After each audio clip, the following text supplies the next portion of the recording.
नमस्ते दोस्तों, आशा है आप सब अच्छे होंगे। आज हम आपको जिस देश की सैर कराने जा रहे हैं वो कार्बन डाइऑक्साइड मुक्त देश है। यहाँ आपको सड़कों पर कोई ट्रैफिक लाइट नहीं मिलेगी और प्लास्टिक का इस्तेमाल भी नहीं किया जाता। तो चलिए दोस्तों, आपको एक सुंदर से देश भूटान के बारे में अनोखी जानकारी देंगे।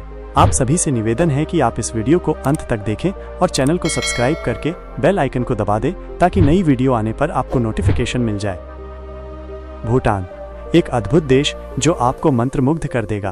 भूटान, जिसे थंडर ड्रैगन की भूमि के रूप में भी जाना जाता है, दक्षिण पूर्व एशिया में पूर्वी हिमालय में स्थित एक खूबसूरत देश है। यह एक ऐसा देश है जो अपनी अनोखी संस्कृति, प्राकृतिक सुंदरता और जीवन शैली से आपको आश्चर्यचकित कर देगा। यहाँ भूटान से जुड़ी कुछ ऐसी बातें बताई गई हैं जो आपको यहाँ जाने के लिए मजबूर कर देंगी। दुनिया का एकमात्र कार्बन नकारात्मक देश भूटान जितना कार्बन डाइऑक्साइड का उत्पादन करता है उससे कहीं अधिक उसे अवशोषित करता है। यहाँ के हरे भरे जंगल कार्बन सिंक के रूप में कार्य करते हैं और अधिकांश कार्बन डाइऑक्साइड को अवशोषित कर लेते हैं। हाल के वर्षों में लकड़ी जलाने और औद्योगिक विकास से उत्पन्न प्रदूषण एक चुनौती रहा है, जिससे सालाना लगभग 2.2 मिलियन टन कार्बन डाइऑक्साइड का उत्सर्जन होता था। हालांकि देश के घने जंगल इस उत्सर्जन को संतुलित करते हुए कार्बन नकारात्मक स्थिति बनाए रखते हैं। भूटान में कोई ट्रैफिक लाइट नहीं। भूटान में पहाड़ी सड़कों पर गाड़ी चलाना एक रोमांचक अनुभव है।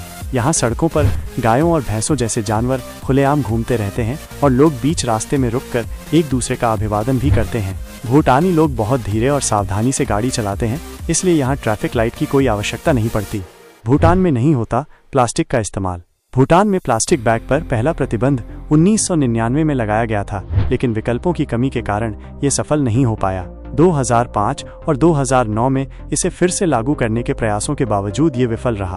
अब कचरा प्रबंधन की तत्काल आवश्यकता को देखते हुए इसे 2019 में फिर से लागू किया गया है। नागरिकों को जागरूक करने के लिए homemade carry bag, jute bag और हाथ से बुने हुए बैग जैसे विकल्पों को बढ़ावा दिया जा रहा है। पब्लिक प्लेस में धूम्रपान करना मना। भूटान में सार्वजनिक स्थानों जैसे सिनेमा हॉल, रेस्तरां और सड़कों पर धूम्रपान और तंबाकू उत्पादों का उपयोग प्रतिबंधित है। धूम्रपान करने वालों के लिए कुछ विशेष स्थान बनाए गए हैं। यदि कोई कानून तोड़ते हुए पकड़ा जाता है तो उसे 3 से 5 साल की कैद हो सकती है। टीवी पेश करने वाला आखिरी देश था भूटान। ये तथ्य आपको सोचने पर मजबूर कर देगा कि भूटान इतने लंबे समय तक टीवी के बिना कैसे रहा। भूटान ने 1999 में टीवी की शुरुआत की थी। इससे पहले टीवी पर प्रतिबंध लगा हुआ था क्योंकि भूटानी सरकार को डर था कि ये देश की बौद्ध जीवन शैली को भ्रष्ट कर देगा। टीवी पर पहला प्रसारण 1998 में फ्रांस में हुए विश्व कप फाइनल का था। क्या आपको भूटान के बारे में ये रोचक तथ्य पसंद आए? हमें कमेंट करके बताएं।